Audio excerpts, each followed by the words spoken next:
ગાંધીનગરથી હાલ મહત્વના સમાચાર સામે આવ્યા। ગાંધીનગર સિવિલમાં ખૂની ખેલ ખેલાયો છે। ગાંધીનગરથી હાલ આ મહત્વપૂર્ણ વિગતો સામે આવી છે, જ્યાં સિવિલ હોસ્પિટલને લઈને આ મહત્વના સમાચાર સામે આવ્યા, જ્યાં ખૂની ખેલ ખેલાયો છે। સિવિલ હોસ્પિટલમાં મોડી રાત્રે હત્યાનો બનાવ બન્યો હતો। સારવાર લઈ રહેલા યુવકની છરી મારીને હત્યા કરવામાં આવી। હુમલાની અદાવતમાં યુવકની હત્યા કરવામાં આવી છે।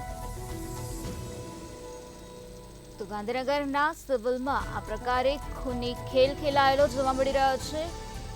સારવાર લઈ રહેલા યુવકની છરી મારીને હત્યા નિપજાવવામાં આવે છે। સિવિલ હોસ્પિટલમાં મોડી રાત્રે આ પ્રકારની ઘટના સર્જાઈ હતી। મોડી રાત્રે હત્યાની ઘટનાને અંજામ આપવામાં આવ્યો છે। હુમલાની અદાવતમાં યુવકની હત્યા કરી દેવામાં આવી છે। તો હાલ આ સમગ્ર મામલે પોલીસ દ્વારા તપાસ હાથ ધરવામાં આવી છે। ગાંધીનગરની સિવિલમાં આ પ્રકારે ખૂની ખેલ ખેલાયો હતો। ગત રાત્રિનો આ બનાવ છે। મોડી રાત્રિએ આ પ્રકારની ઘટના બની હતી। સારવાર લઈ રહેલા યુવકની છરી મારીને હત્યા કરવામાં આવી હતી। તો હુમલાની અદાવતમાં યુવકની હત્યા કરાઈ હતી। આજ મુદ્દે વધુ માહિતી આપવા માટે આપણી સાથે સંવાદદાતા ઉજ્જવલ વ્યાસ જોડાઈ ગયા છે। જી ઉજ્જવલ, ગાંધીનગર સિવિલમાં ખૂની ખેલ ખેલાયો છે, શું છે વધુ વિગત?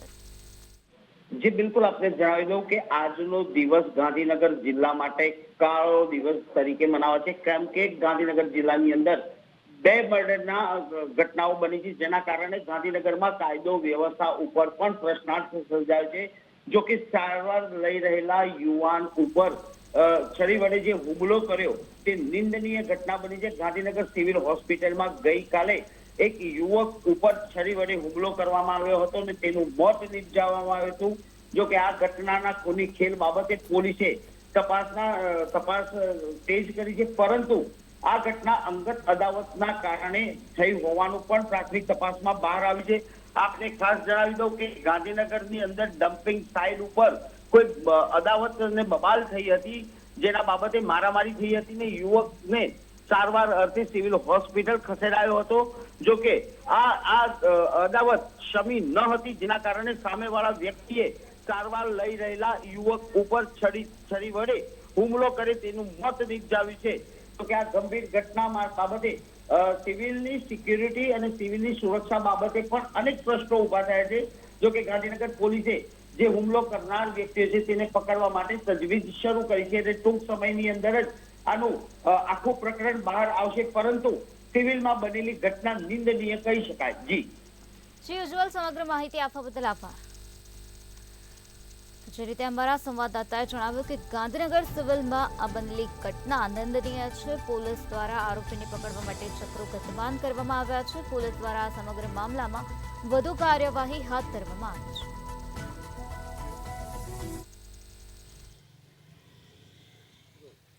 શું ઘટના બની હતી, શરૂઆત તમારો પરિચય આપો અને શું ઘટના બની, મૃતકનું નામ? મનોજભાઈ અમીરભાઈ મારું નામ છે, સાગઠિયા। મનોજભાઈ અમીરભાઈ સાગઠિયા।